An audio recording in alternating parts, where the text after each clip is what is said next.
যুবদলের সাবেক আহ্বায়ক সুজন মোল্লাকে। আসলে আজকে ঐতিহাসিক 7ই নভেম্বর, আপনারা জানেন ইতিহাসের তাৎপর্যপূর্ণ একটি দিন। আজকে এই দিনে শহীদ প্রেসিডেন্ট জিয়াউর রহমানকে সৈনিকেরা মুক্ত করে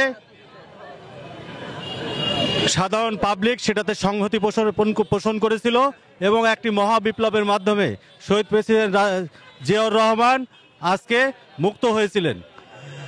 আজকের এই দিনের আমাদের যে অঙ্গীকার, বাংলাদেশ জাতীয়তাবাদী দল শহীদ প্রেসিডেন্ট জিয়াউর রহমানের হাতে গড়া দল, আমাদের জাতীয়তাবাদী আদর্শের সৈনিক হিসাবে আমাদের অঙ্গীকার জনগণের কাছে, সেটা হচ্ছে বাংলাদেশের জনগণই সকল ক্ষমতার উৎস।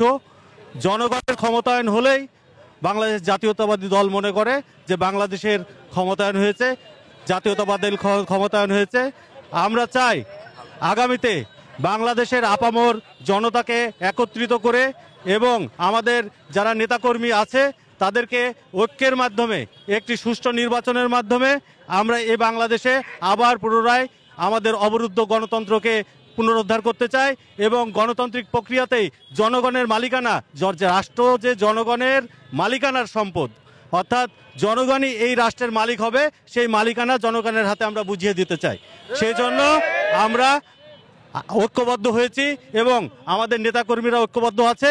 আমরা ইনশাল্লাহ দেশনায়ক তারেক রহমানের যে প্রতিশ্রুতি, রাজনৈতিক অঙ্গীকার 31 দফা, সেই 31 দফা বাস্তবায়নের মাধ্যমেই ইনশাল্লাহ বাংলাদেশকে সোনার বাংলা হিসেবে গড়ে তুলব, এই প্রত্যয় ব্যক্ত রেখে আমার কথা শেষ করছি। ধন্যবাদ সবাইকে। আসসালামু আলাইকুম।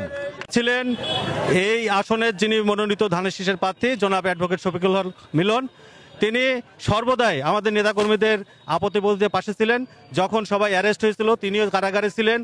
গত 28 অক্টোবরের পরে তখন তিনি জেলখানা থেকেই আমাদেরকে বিভিন্নভাবে নিউজ পাঠিয়েছেন, নির্দেশনা দিয়েছেন যে আমাদের যে নেতাকর্মীগুলো আছে তাদের যাতে জামিনের সহজে ব্যবস্থা করি। আমরা তার নির্দেশনা অনুযায়ী কাজ করেছি। ইনশাল্লাহ আগামীতেই জনগণের হৃদয়ের স্পন্দনে তিনি আছেন। এই পাওয়ামোহনবাসী তাকে জনতার এমপি নামেই ডাকে। সুতরাং 18 সালেও তিনি এখানে মনোনয়ন পেয়েছিলেন।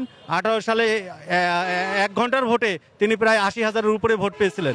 সুতরাং আসলে স্বচ্ছ নির্বাচন 18 সালে হলে তিনি আমাদের এমপি হতেন। সুতরাং তাকে আমরা জনতার এমপি হিসাবেই সবাই মনে করি।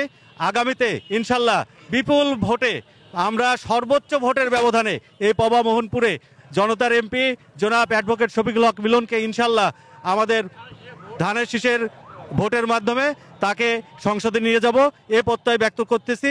এবং আমরা সবাই ধানের শীষের পক্ষে আছি, অ্যাডভোকেট শফিকুল হক মিলনের পক্ষে আছি, দেশনায়ক তারেক রহমানের পক্ষে আছি, বেগম খালেদা জিয়ার পক্ষে আছি।